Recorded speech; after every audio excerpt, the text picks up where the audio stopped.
Senior inspector দয়া, তুমি CID ও দেশের সেবা করেছো, সেজন্য তোমাকে ধন্যবাদ। আজ থেকে তুমি আর সিআইডির অংশ নও। স্যার, আপনি প্রত্যেকটা অপরাধীকেই তার কথা বলার শেষ সুযোগ দেন। আচ্ছা, এই সুযোগটা কি আমি পাবো না? না দয়া, কারণ তোমার মতন সিআইডি অফিসারের কাছে এই ধরনের অপরাধ আমি আশা করিনি। স্যার, আইন কি বলছে সেটা নিয়ে আমার কোনো মাথা ব্যথা নেই, কিন্তু আপনি কি মনে করেন আমি কি অপরাধী? দয়া, আমি কি ভাবলাম সেটা গুরুত্বপূর্ণ নয়, আইন কি ভাবছে সেটা বেশি জরুরি। আইনের চোখে তুমি একজন অপরাধী। ঠিক আছে স্যার, যখন আপনি আপনার সিদ্ধান্ত নিয়েই নিয়েছেন তখন সেটাই ঠিক।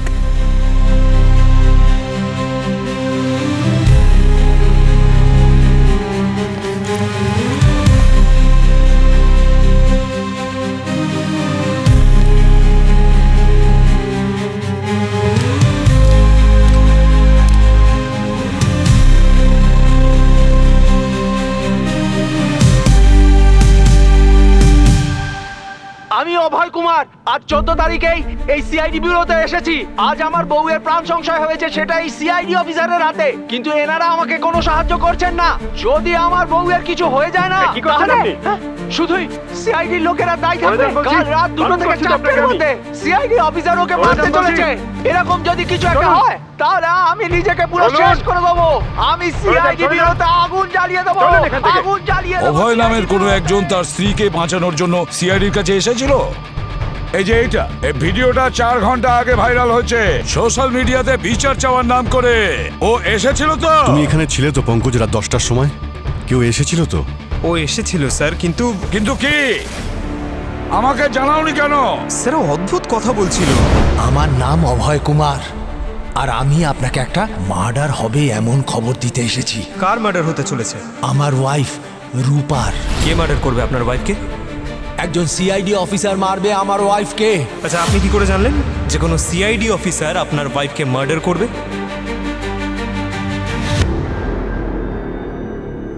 কি কি হয়েছে? আরে কাছে এসো, শুধুমাত্র তোমার কানেই বলবো।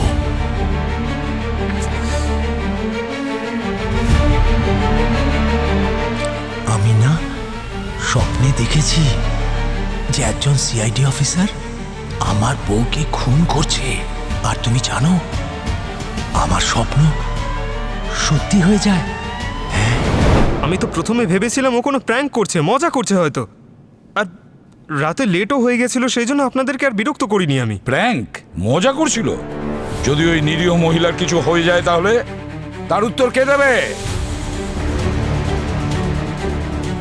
সরি স্যার, আমি ওভাবে ভেবে দেখিনি। তাহলে কি তোমার সরি বলাতে সবকিছু ঠিক হয়ে যাবে?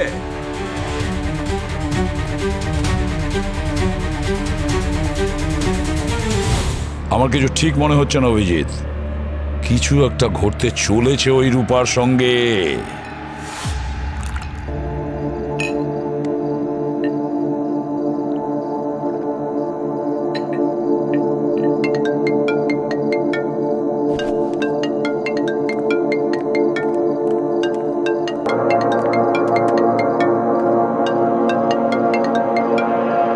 হ্যালো, হ্যালো ম্যাম, আপনি কে বলছেন?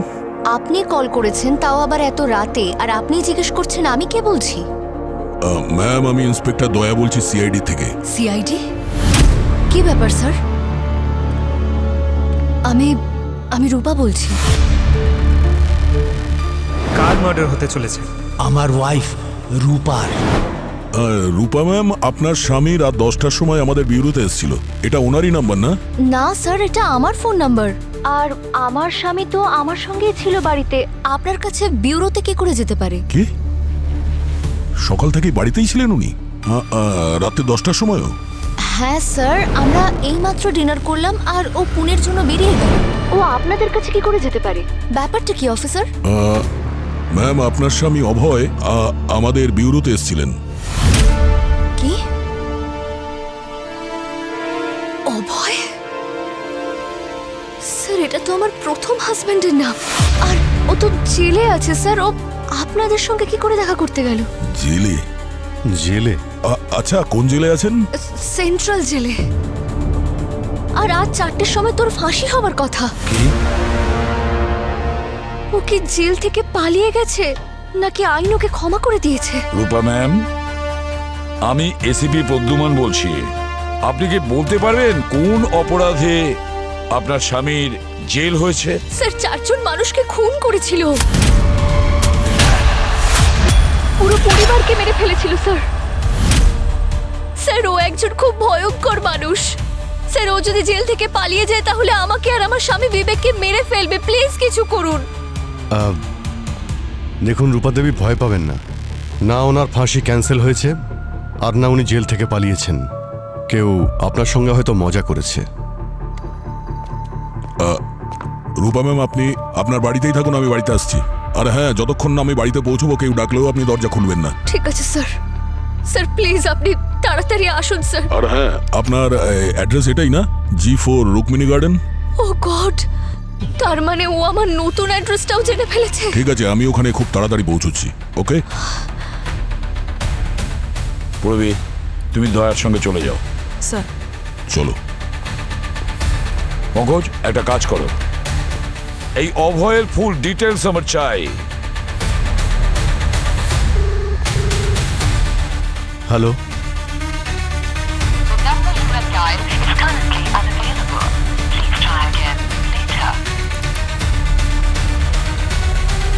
স্যার সেন্ট্রাল জেলে আমি কথা বললাম। এই অভয় জেলের মধ্যেই আছে স্যার। আজকে 4টের সময় ওর ফাঁসি হওয়ার কথা, প্রায় 1 ঘন্টা পরে। তাহলে অভিজিৎ সেই লোকটা কে যে আমাদের ব্যুরোতে এসেছিল?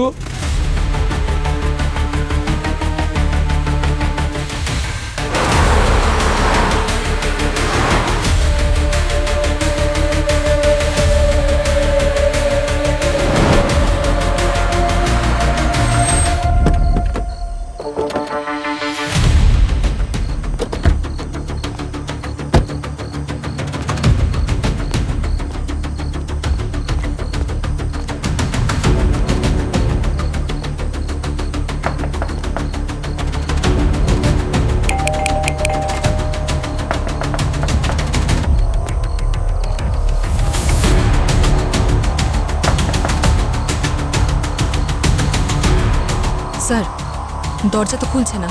আশা করি সব ঠিকই আছে। কল করো ওকে।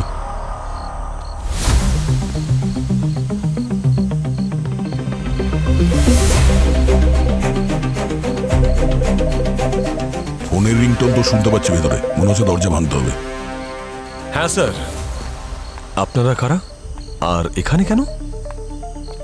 সিআইডি। আপনারা কারা? সিআইডি?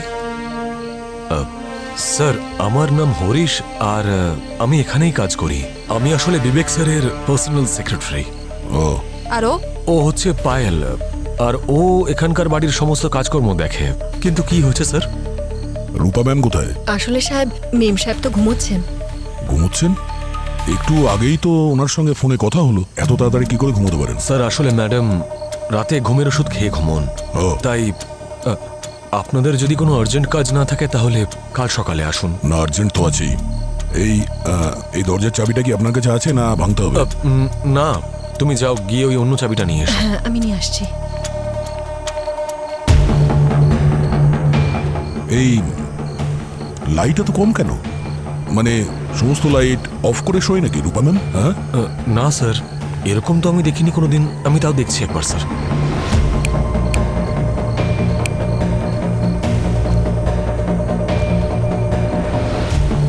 লাইটগুলো আবার জ্বলছে না কেন? বাকি সব বাড়িতে তো লাইট জ্বলছে। শুধুমাত্র এই বাড়িতে লোডশেডিং? স্যার, চাবি। খুলুন।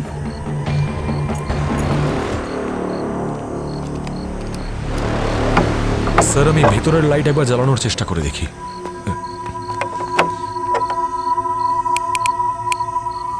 স্যার, মনে হচ্ছে বাড়িতে কারেন্ট নেই। পুরবী, ওর সঙ্গে যাওয়ার মিটার বক্স চেক করো, দেখো কোনো প্রবলেম আছে কিনা। স্যার যাও। চলো।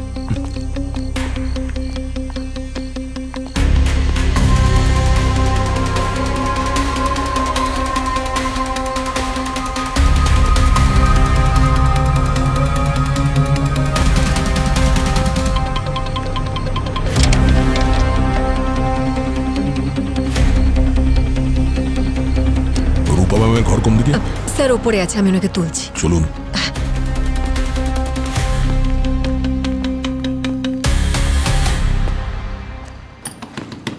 মেম সাহেব, মেম সাহেব দরজা খুলুন। সিআইডির অফিসাররা এসছেন, আপনার সাথে দরকার আছে। সাহেব, মেম সাহেব তো উত্তর দিচ্ছেন না। রূপা ম্যাম, আমি ইন্সপেক্টর দয়া বলছি সিআইডির থেকে। একটু আগেই আপনার সঙ্গে কথা হয়েছিল ফোনে। আপনি ঠিক আছেন তো? স্যার, এইভাবে তো ম্যাডাম কখনো ঘুমোন না। সামান্য আওয়াজেও ওনার ঘুম ভেঙে যায় স্যার। একটু পাশে যান।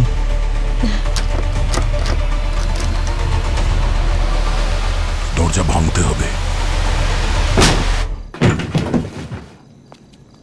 আপনি ভেতরে যান। রূপা ম্যাম, আপনি ঠিক আছেন? রূপা ম্যাম,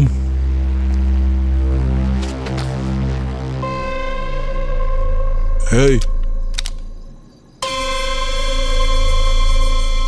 কে আছেন পর্দার পেছনে?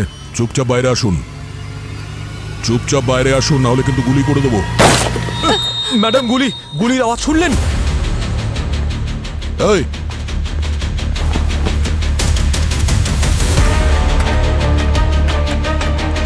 রূপা ম্যাম, আপনি ঠিক আছেন? রূপা ম্যাম, পুরবি, পুরবি কোথায় তুমি? পুরবি, পুরবি এখান থেকে কেউ পালিয়েছে গুলি চালিয়ে। দেখো তাড়াতাড়ি। স্যার, মেম সাহেব,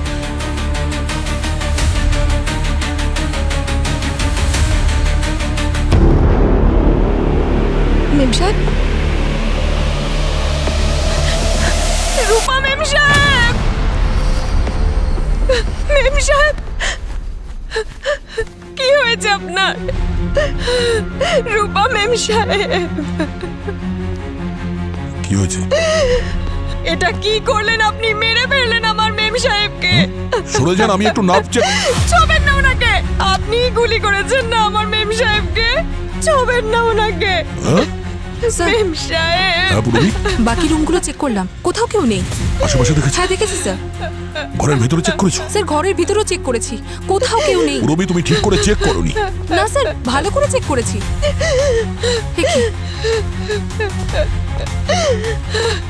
ম্যাম, ম্যাম,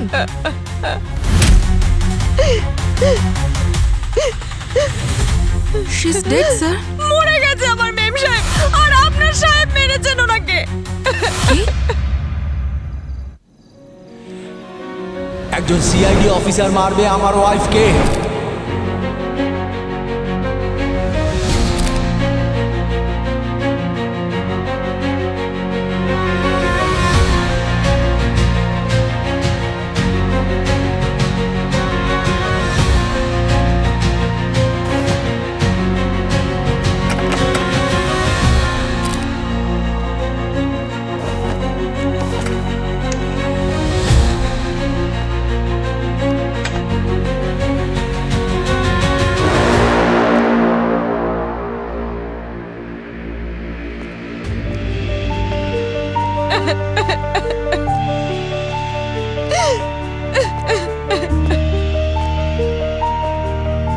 অভিজিৎ, গুলি আমি করিনি। মিথ্যে বলছেন সাহেব, আপনি গুলি করেছেন। এক মিনিট, আপনি চুপ করুন। বাইরে থাকুন যতক্ষণ না জিজ্ঞেস করা হচ্ছে। কিচ্ছু বলবেন না, প্লিজ বাইরে যান।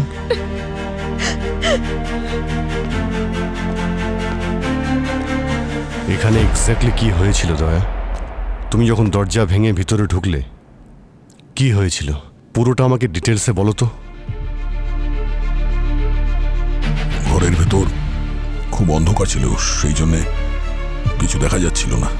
ঠিক তখনই আমার নজর ওই পর্দার পেছনে পড়লো। কারোর জুতো ছিল, তেলতো ছিল, আর ওকে আমি বলেছিলাম যে পর্দা থেকে বাইরে আসতে। আর তখনই গুলি করার আওয়াজ এলো। ঠিক সেই সময় গুলি চলার আওয়াজ হলো, কিন্তু গুলিটা তোমার বন্দুক থেকে চলেনি। না, অন্য কারো বন্দুক থেকে করা হয়েছে। আর ততক্ষণে রূপা বেঁচে ছিল নাকি মারা গিয়েছে? জানি না ভাই, আমি তো ওটাই বলছি। ঘরের ভেতরে অন্ধকার ছিল, কিছুই দেখা যাচ্ছিল না। কি সাহেব, কত মিথ্যে বলবেন? হ্যাঁ, লজ্জা করে না? ঘরে অন্ধকার থাকলে আপনি জুতো কি করে দেখতে পেলেন? এক মিনিট, আপনাকে তো বারণ করলাম আপনি কোনো কথা বলবেন না। আমি আপনাকে সব কথা জিজ্ঞাসা করবো, এখন ওদিকে গিয়ে দাঁড়ান। হ্যাঁ দয়া, তারপরে? তারপরে যখন আমি ওদিকটা দেখলাম তখন ওখানে কেউ ছিল না, কিন্তু ওই জুতোটা ওখানেই ছিল। মনে হচ্ছে ও জানলা থেকে লাফিয়ে পালিয়ে গেছে।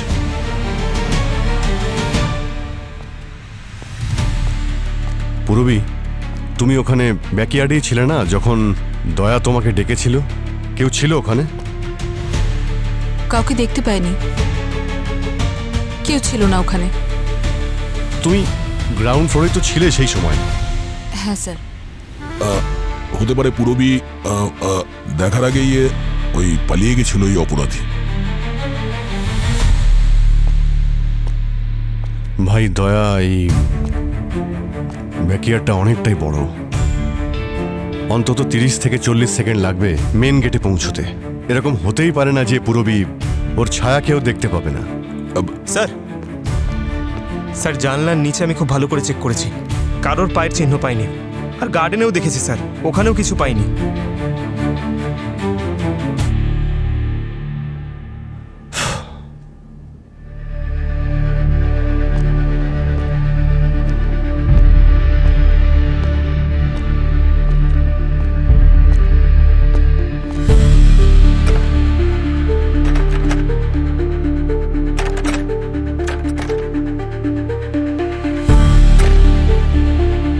ভাই দয়া, এই জানালা তো খুলছেই না, ভিতর থেকে পুরোপুরি বন্ধ। হ্যাঁ, আমিও চেষ্টা করেছিলাম খোলার, কিন্তু খুব জ্যাম। আরে, যখন তুমিই জানতে যে এই জানালাটা খুলছে না, তাহলে খুনি এখান থেকে পালাবে কি করে? আরে ভাই, না হলে অন্য কোথা থেকে পালিয়ে গেছে ও? কোথা দিয়ে? তুমি এই দরজার সামনে দাঁড়িয়েছিলে, এখান থেকে তো যায়নি। আর এটা ছাড়া আর কোনো জায়গাও তো নেই, তাহলে ও কোথা দিয়ে পালিয়ে গেল? আরে ভাই, এই জানলা ফাল্লা ছেড়ে দাও, জানলা না তো অন্য কোথা থেকে গেছে। আমি যখন বলছি গুলি আমি চালাইনি, তো আমি চালাইনি। এখন আমরা আসল খুনিকে ধরার জন্য ইনভেস্টিগেশন স্টার্ট করতে পারি। হ্যাঁ, সেটাই তো করছি আমরা, সেটাই করছি। গার্গী, স্যার। তুমি এখানে কি কি এভিডেন্স পাচ্ছ? স্যার, এখন তো এটুকুই বলতে পারি যে বডিতে বুলেট পেট থেকে ঢুকেছে, আর বডিতে কোথাও এক্সিট ওয়ুন্ড নেই।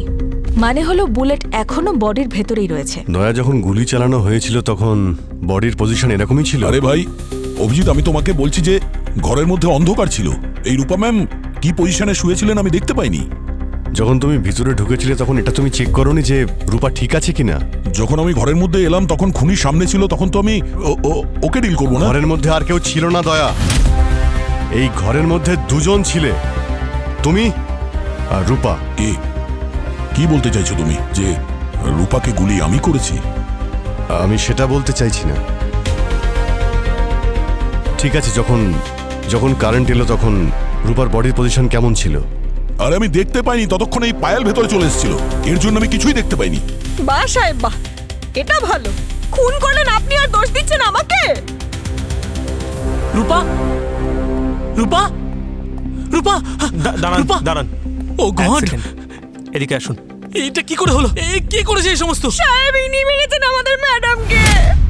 কেন? কি শত্রুতা ছিল তোমার আমার বউয়ের সঙ্গে? কি শত্রুতা এক ছিল? মিনিট, এক মিনিট, এদের সবাইকে বাইরে নিয়ে যাও না। বাইরে দাঁড়ান, বাইরে যান, বাইরে নিয়ে যাও। বাইরে দাঁড়ান, পরে দিচ্ছি। চলো, এখন বাইরে বেরো। আমার উপর দোষ দিচ্ছেন। নিজের অফিসে বাইরে চলো, যাবেন। please, চলো, চলো, চলো। চলো।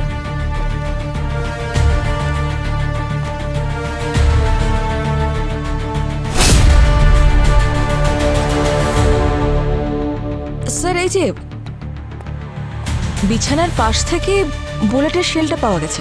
ফ্যান্টাস্টিক। অভিজিৎ, আমি তোমাকে বলেছিলাম না গুলি এখান থেকে চলেছে? খুনি এখানেই ছিল। সেটা তো জানাই যাবে দয়া, গুলি কোন বন্দুক থেকে চলেছিল।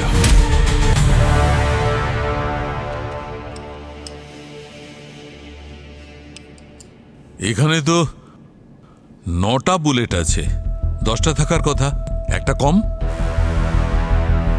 জানি না স্যার, আমি চেক করিনি।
রূপার বডিতে যে বুলেটটা পাওয়া গেছে সেইটা, আর দয়ার গান থেকে আমি যে বুলেটটা ফায়ার করেছি সেইটা, দুটো বুলেটই ম্যাচ করে যাচ্ছে।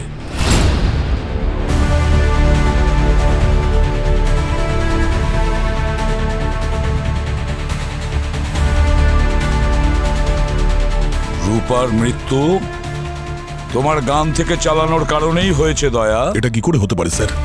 আমি যখন গুলি চালাইনি তখন রূপা আমার গুলিতে মারা যায় কি করে? তাহলে এটা কি দয়া? এটা কি? স্যার, যে সোয়াব আমি দয়া স্যারের হাত থেকে নিয়েছিলাম তার রিপোর্ট চলে এসেছে। কি? স্যার, দয়া স্যারের হাত থেকে গান পাউডারের ট্রেসেস পাওয়া গেছে। আর রূপার টাইম অফ ডেথ অলমোস্ট তখনই যখন সিআইডির টিম রূপার বাড়িতে উপস্থিত ছিল।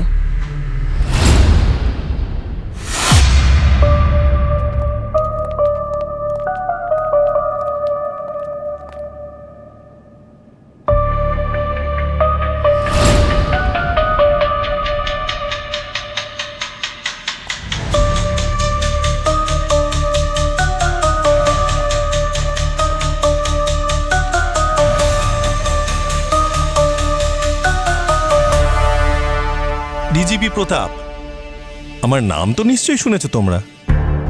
এসিপি প্রদ্যুমন, আমি একাডেমিতে তোমার জুনিয়র ছিলাম, কিন্তু আজ দেখো আমি কোথায় পৌঁছে গেছি আর তুমি এসিপিতেই আটকে আছো।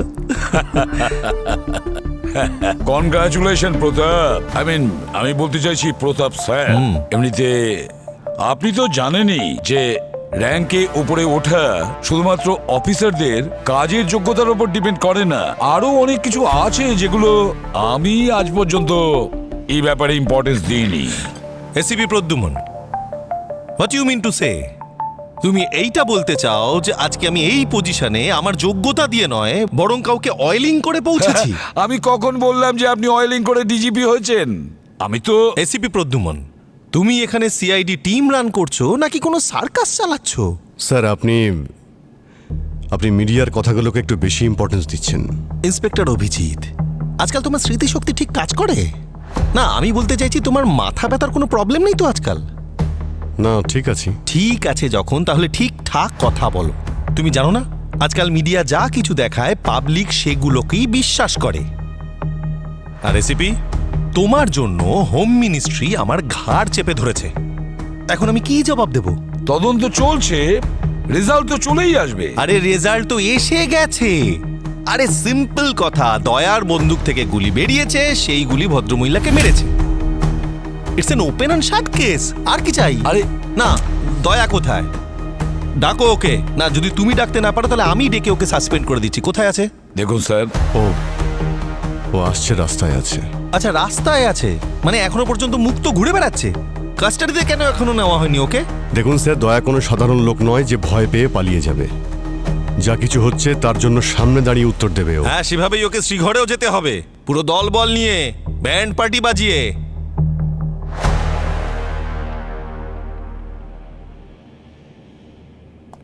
ডক্টর সালুখে। Yes sir. নমস্কার। তো কি বলছে আপনার সায়েন্স? দয়া নির্দোষ নাকি অপরাধী? ওয়েল স্যার, এখনো পর্যন্ত সমস্ত রিপোর্ট তো দয়ার বিপক্ষে, কিন্তু এটা কনফার্ম যে দয়ার বন্দুক থেকে গুলিটা বেরিয়েছিল। Right sir. আচ্ছা, একটা কথা বলুন, যদি দয়ার জায়গায় অন্য কোনো মানুষ হতো আর এই সমস্ত তথ্য প্রমাণগুলো থাকতো তাহলে?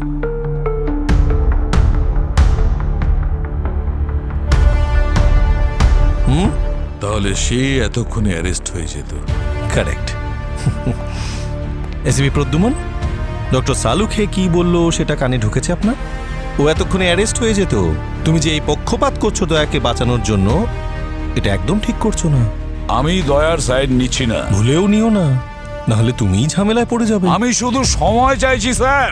এসিপি প্রদ্যুমন, তোমার ছেলে নকুলের মৃত্যুর পরে তুমি যে মেডেল পেয়েছিলে সেটা তোমার কাছে আছে তো? নাকি এরকম হয়েছে যে ওই মেডেলটায় আজকাল একটু মরচে পড়ে গেছে? অনেক হয়েছে, অনেকক্ষণ থেকে আপনার কথা শুনছি। যদি বলেন দয়ার কথা, ও যদি অপরাধী হয় তাহলে আমি ওকে গ্রেপ্তার করব। Very good ACP, all the best.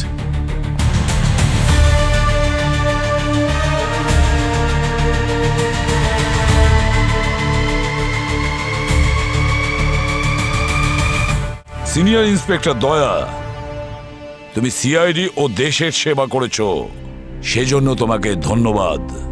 আজ থেকে তুমি আর সিআইডির অংশ নও।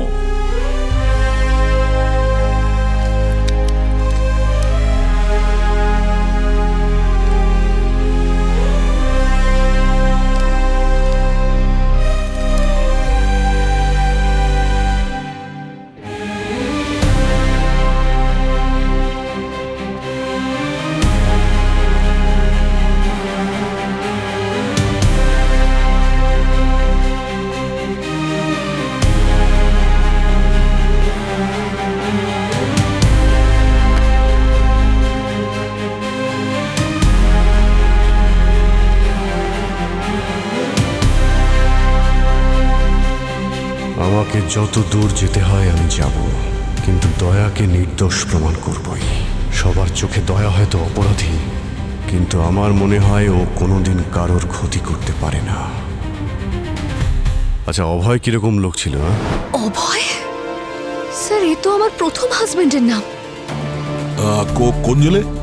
সেন্ট্রাল জেলে। এই অভয় জেলের মধ্যেই আছে স্যার। আর 4টের সময় ওর ফাঁসি হতে চলেছে। অভয়ের মতো পাগল আমি এই জীবনে আজ পর্যন্ত দেখিনি। ওর সম্পর্কে আপনি এই কথাটা কেন বলছেন? স্যার, একদম সায়েন্টিফিক ব্রেন ছিল। আমরা ওকে জেলের মধ্যে পাগলা নিউটন বলতাম। Scientific brain? সবসময়ই কিছু না কিছু আবিষ্কার করতেই থাকতো। হ্যাঁ, কি আবিষ্কার করেছিল? কি বানিয়েছিল? কিছু একটা মেশিনের মতো বানিয়েছিল।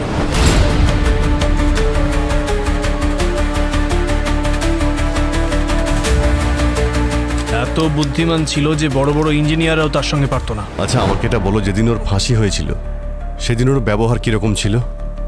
কোনো অনুশোচনা ছিল ওর? ভয় পেয়েছিল? না স্যার, হাসতে হাসতে গলায় দড়ি পড়েছিল। ওর এত আনন্দের কারণ কি ছিল? কিছু বলেছিল কি ও? তেমন কিছু বলেনি। ওর পৃথিবীতে থাকার সম্পূর্ণ ইচ্ছেটাই কমে গেছিল স্যার।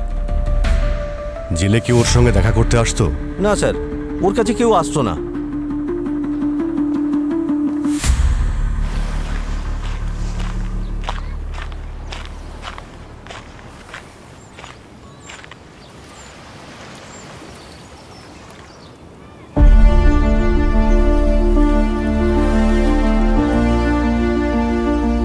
কি ব্যাপার? সিআইডি অফিসার একজন অপরাধীর সঙ্গে দেখা করতে এসছে? না, একজন বন্ধু এসেছে তার বন্ধুর সঙ্গে দেখা করতে। তুমি জানলে কি করে যে আমি এখানে আছি? আরে ভাই, এতটুকু তো আমি চিনি তোমাকে। যখনই তুমি টেনশনে থাকো এখানেই চলে আসো। সবকিছু শেষ হয়ে গেছে ভাই, সবকিছু। এত বছরের পরিশ্রম, সততা, সবকিছু এক নিমেষে শেষ হয়ে গেছে। কিচ্ছু শেষ হয়নি ভাই। সিআইডির হাত থেকে আজ পর্যন্ত কোনো অপরাধী বাঁচতে পারেনি, আর এইবারও বাঁচতে পারবে না। তুমি কি বিশ্বাস করো যে এই খুন আমি করিনি? ভাই, আমার তোমার ওপর নিজের থেকেও বেশি বিশ্বাস আছে।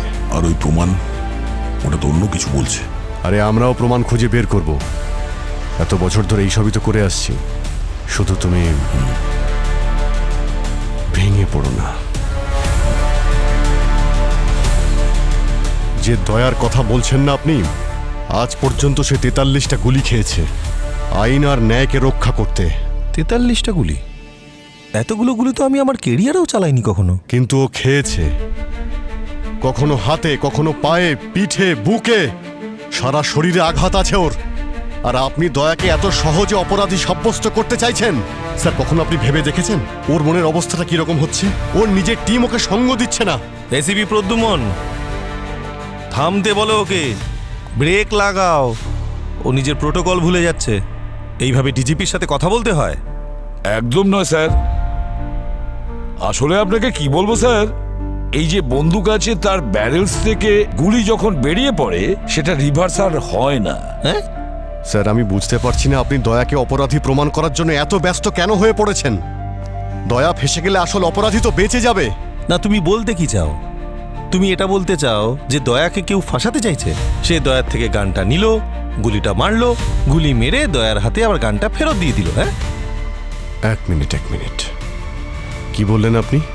আমি বলছি দয়া কোনো দুধের শিশু নয়, ও একজন পালোয়ান। এত সহজে কেউ ওর হাত থেকে বন্দুক ছিনিয়ে গুলি চালাতে পারবে না। আমি তো শিওর যে দয়াকে কেউ ফাঁসিয়েছে, কিন্তু যেই দয়াকে ফাঁসিয়ে থাকুক না কেন, সে এটা কি করে জানলো যে ক্রাইম সিনে দয়াই যাবে, আমাদের মধ্যে কেউ নয়? স্যার, যখন ক্রাইম সিনে আমি আর দয়া স্যার ওখানে গিয়েছিলাম, সেই সময় ব্যুরোতে আমরা ছাড়া তো আর কেউ ছিল না। তাহলে বাইরের লোক কি করে জানলো যে ক্রাইম সিনে একমাত্র দয়া স্যারই যাবে? মুরবি, তোমাদের রূপার বাড়িতে পৌঁছতে কত সময় লেগেছিল? স্যার, প্রায় 1.25 ঘন্টা। 1.25 ঘন্টা, 45 মিনিটস। যদি কেউ দয়াকে ফাঁসানোর চেষ্টা করে থাকে, তাহলে এত কম সময়ে পুরো প্রস্তুতি কিভাবে সে নিয়েছিল? গোলমাল আছে, নিশ্চয়ই কোনো গোলমাল আছে। এক্স্যাক্টলি এসিপি প্রদ্যুম্ন, আমিও এটাই ভাবছিলাম। কিন্তু এই যে অভিজিৎ, ও আমাদের বিভ্রান্ত করছে। ওর কোনো কথা তুমি শুনবে না। স্যার আমার মনে হচ্ছে যে কেউ আমাদের কথা শুনছিল sir. You mean to say কেউ টেবিলের নিচে লুকিয়েছিল আর কান পেতে সমস্ত কথা শুনেছিল? Very funny. হতে পারে স্যার, হতে পারে। পঙ্কজ, যখন ওই নকল অভয় এসেছিল, ওর সঙ্গে তোমার কোথায় দেখা হয়েছিল, কোথায় বসিয়েছিলে ওকে? স্যার, এই যে এখানে বসিয়েছিলাম স্যার।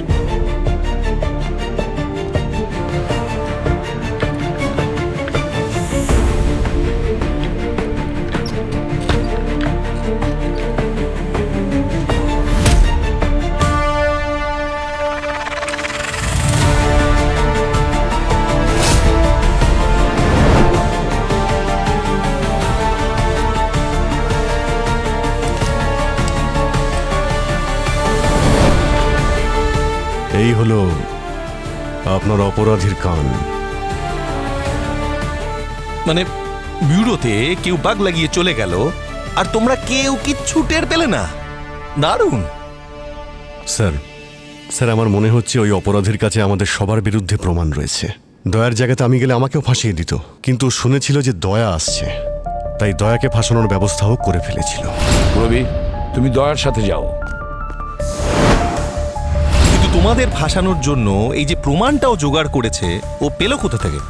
এরকম প্রমাণ শুধু একটা জায়গায় পাওয়া যেতে পারে। সেটা কোথায়?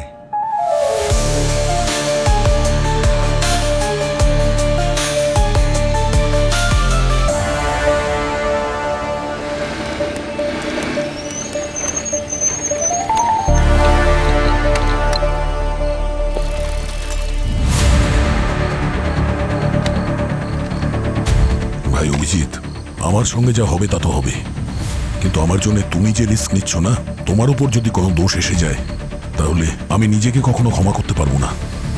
আরে কি বলছো ভাই? বন্ধু মনে করো, আবার এই কথাও বলছো? কিচ্ছু হবে না, চলো দেখি কি করে তোমাকে নির্দোষ প্রমাণ করা যায়। অভিজিৎ, আমার একটা কথা কিছুতেই মাথায় ঢুকছে না। যদি এই নকল অভয় আমাদের ব্যুরোতে ওই ভয়েস রেকর্ডার লাগিয়ে থাকে কিছু জানার জন্য, তাহলে ও কি আগেই আমার বিরুদ্ধে সমস্ত প্রমাণ জোগাড় করে রেখেছিল আমাকে ফাঁসানোর জন্য? এক্স্যাক্টলি দয়া, গান রেঞ্জের ওখান থেকে আমাদের সবার বুলেট আর শেলও জোগাড় করে রেখেছে।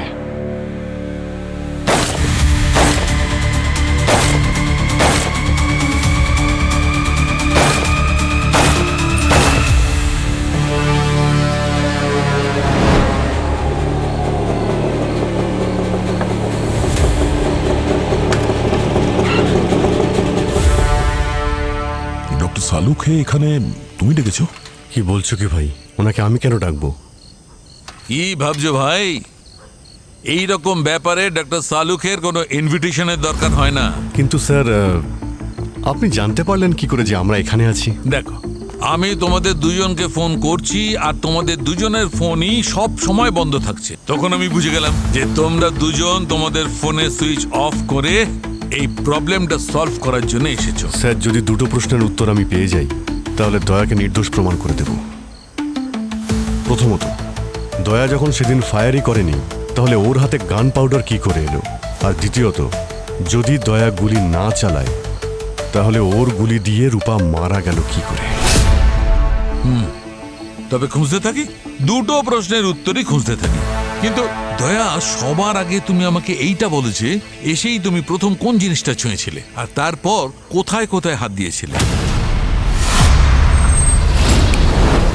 সবার প্রথমে তো আমি ডোরবেল বাজিয়েছিলাম। চলো ওইখান থেকেই শুরু করা যাক।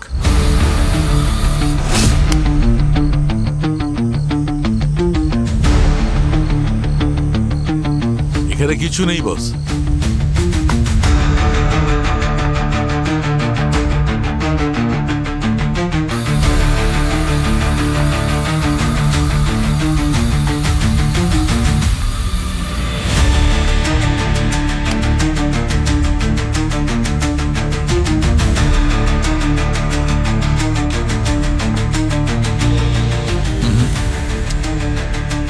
আচ্ছা দয়া, তুমি এই জায়গাটা ছাড়া অন্য কোথাও হাত লাগিয়েছিলে? রূপার দরজার হাতলে।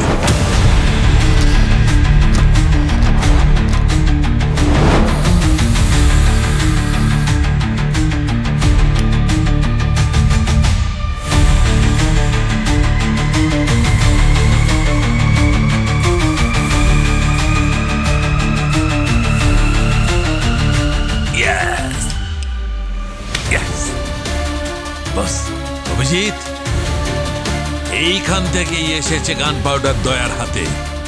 এই গান পাউডার এই হাতলের উপর আগে থেকেই লাগানো ছিল। এই দেখো, দেখতে পাচ্ছ? লেগেছে যে দয়ার হাতে গান পাউডারটা কোথা থেকে লেগেছিল। এবার এটা যদি জানতে পারা যায় যে দয়ার বন্দুক থেকে রূপার খুন হলো কি করে, খুঁজে দেখা যাক না। এই প্রশ্নের উত্তরটাও খুঁজলেই পাওয়া যাবে। তুমি এক কাজ করো, তুমি বেডের উপর শুয়ে পড়ো। স্যার আমি কি এখানে শুতে এসেছি নাকি? আরে জানি বাবা, কিন্তু প্রশ্নের উত্তরটা পাওয়ার জন্য কিছুক্ষণ তুমি এখানে শুয়ে পড়ো। আমি এটা জানতে চাই যে রূপাকে গুলিটা কোন অ্যাঙ্গেল থেকে করা হয়েছে। ওকে, শুয়ে পড়ো।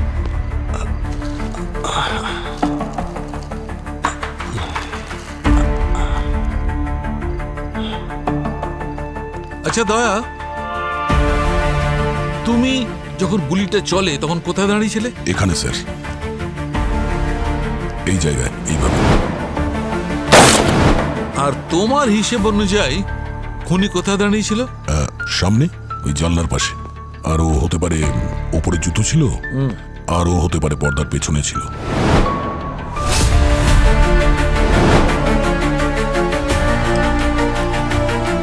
এক কাজ করো, তুমি এই লেজার লাইটটা অভিজিতের পেটে ঠিক সেইখানে মারো যেখানে রূপার গুলি লেগেছিল। মারো।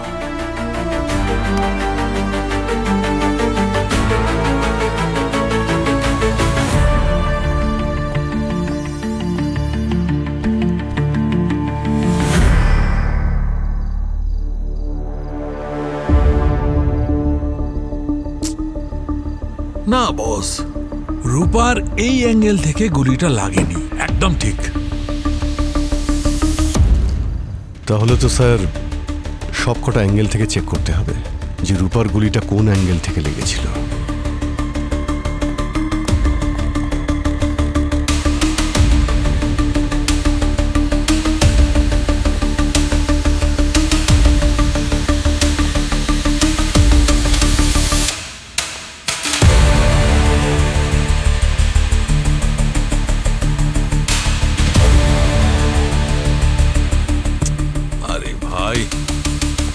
কোনো জায়গা থেকেই এই 30 ডিগ্রি অ্যাঙ্গেলটা আসছে না, যে অ্যাঙ্গেল থেকে রূপার গুলিটা লেগেছিল। স্যার, হ্যাঁ, রূপার গুলিটা পেটে লেগেছিল। আর 30 ডিগ্রি অ্যাঙ্গেল তো তখনই হবে যখন গুলিটা কেউ ওপর থেকে চালাবে। মানে ও এইভাবে শুয়েছিল, তার মানে দয়া যেখানে দাঁড়িয়ে রয়েছে ওখান থেকে হাতটা এগিয়ে গুলি করলেই 30 ডিগ্রি অ্যাঙ্গেলটা তৈরি হবে। রাইট। অভিজিৎ, ওই রাতে আমি এখানে ছিলাম, সামনে। যদি খুনি এখানে থাকতো তাহলে আমি দেখতে পেতাম। আর যতদূর আমার মনে পড়ছে ও ওখানে ছিল, পর্দার পেছনে। আর আরে ভাই, অত দূর থেকে তো অ্যাঙ্গেলটা তৈরিই হচ্ছে না। একদম। অ্যাঙ্গেলটা এখানেই হচ্ছে, মানে খুনি এখানেই দাঁড়িয়েছিল। কিন্তু আমি ওকে ওখানে দেখেছি, ওখানে পর্দার পেছনে। জুতো এখানে ছিল আর ও এখানে দাঁড়িয়েছিল ওপরে। আরে ভাই, ওখান থেকে তো অ্যাঙ্গেল হচ্ছেই না। 30 ডিগ্রি অ্যাঙ্গেল থেকে গুলি চালানো হয়েছে, ওদিক থেকে তো হতেই পারে না। হ্যাঁ ঠিকই, যেটা আমি ওই রাতে দেখেছি ওটাই বলছি। আরে ভাই, তাহলে গুলিটা চললো কোথা থেকে? ওপর থেকে নাকি নিচে থেকে?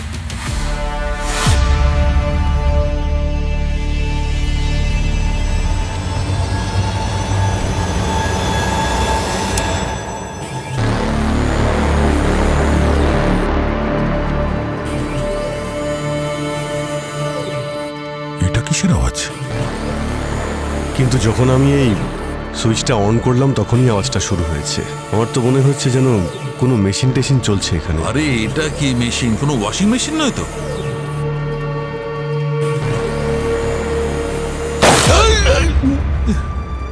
ঠিক এরকমই গুলি চালিয়েছিল ওই রাত্রে, এইখান থেকে। হ্যাঁ, আমার তো বেডের ওপরেও কেমন একটা ভাইব্রেশন ফিল হলো। হ্যাঁ ডক্টর সালুকে, আপনি ঠিক আছেন তো? হ্যাঁ, আবার চলেছে। স্যার, গুলিকে চালাচ্ছে। এক মিনিট। হ্যাঁ, এখানে এসে দাঁড়াও, সেদিন যেমন দাঁড়িয়েছিলে। তুমি হেঁটে এসে এখানটা একবার দাঁড়াও তো।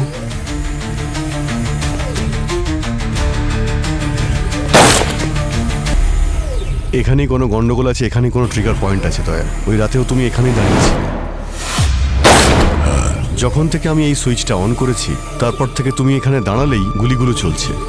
এটাকে তোলো তো একবার, এই কার্পেটটা।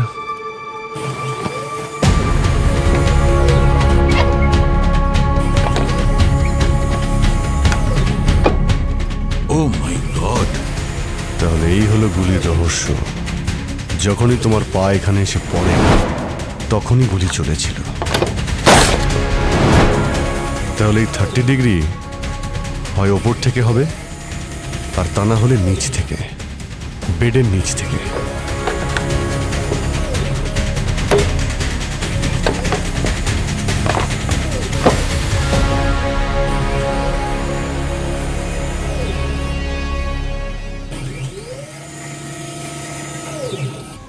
এই দেখো, এটাই হচ্ছে সেই মেকানিজম যেখান থেকে গুলি চলে।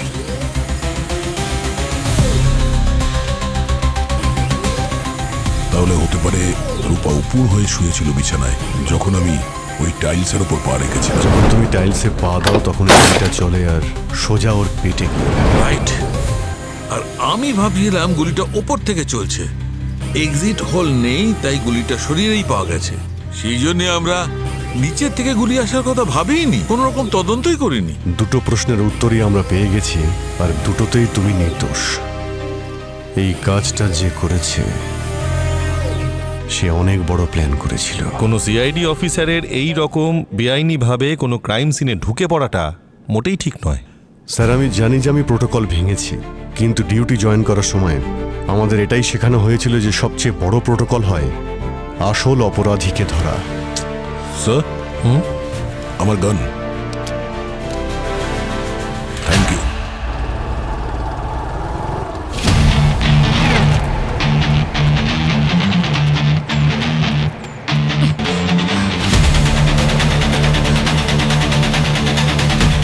এই দাঁড়া। নকল অভয় সেজে বিউরো কেন এসেছিলি? ও, তাহলে এসব তুই করেছিস? বন্দুক থেকে গুলি চুরি করে কেন ফাঁসালি দয়া স্যারকে? বিউরোতে রেকর্ডার কেন লাগিয়েছিলিস? নিজের কোনো উদ্দেশ্য ছিল নাকি অন্য কারোর কথায়? আমি বলেছিলাম না আমার স্বপ্ন সত্যি হয়, কিন্তু আজকে না আমি আমার নিজেরই মরে যাওয়ার স্বপ্ন দেখেছি। এই কি করলি? দাঁড়া, দাঁড়া। এই! ওকে বিষ খেলো? আরে হসপিটালে নিয়ে যাই ওকে। কোনো লাভ নেই, হি ইজ ডেড। মনে হচ্ছে ও একটা বোরে, কারোর ইশারায় ও করছিল কাজগুলো। ফোনটা একবার চেক করে দেখি, যদি কিছু পাওয়া যায়। আচ্ছা, এর কথা এসব করছিল।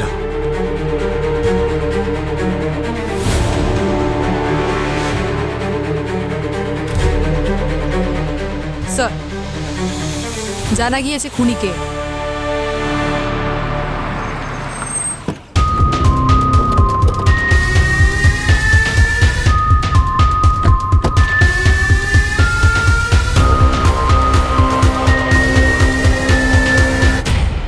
তাহলে বলুন স্যার, আমাদের এখানে কেন ডেকেছেন? আর এনাকে কেন এখনো জেলে পাঠাননি? আমার মৃত স্ত্রী কি বিচার পাবে না স্যার? হ্যাঁ, বিচার পাবে, অবশ্যই পাবে, তবে সেটা খুনিকে জেলে পাঠানোর পরে, যে এই সময় আমাদের সামনেই রয়েছে। তাহলে কি বলতে চাইছেন আপনি? উনি রূপাকে খুন করেননি? না, আমি খুন করিনি। কেউ সিআইডি অফিসারের ফায়ারিং রেঞ্জ থেকে গুলি চুরি করেছিল, যাতে রূপাকে মেরে আমাকে ফাঁসানো যায়। কিন্তু আমাদের মধ্যে গান রেঞ্জের আশেপাশে কেউ যায়নি, তাহলে খুনি এখানে কি করে থাকতে পারে? নিজে যায়নি, বরং নকল অভয়কে পাঠিয়েছিল নিজের অপরাধে সফল হওয়ার জন্য। নকল অভয়? তো কোথায় এই নকল অভয়? ডাকুন ওকে। অ্যাকচুয়ালি সেও মারা গেছে। কি ব্যাপার হরিশ, খুব কষ্ট হচ্ছে অভয়ের মৃত্যু সংবাদ পেয়ে? কষ্ট হবে নাই বা কেন? ও তোর ভাই ছিল। স্যার, এই দেখুন স্যার, এই যে হরিশের আলমারি থেকে কি পেয়েছি। আচ্ছা, এটা বৈজ্ঞানিক মানে আসল অভয়ের ডায়েরি, যে নতুন নতুন আবিষ্কার করতো। মেঝের ওই টাইলসের নিচে ওই মেকানিজম, ওটা আসল অভয় বানিয়েছিল।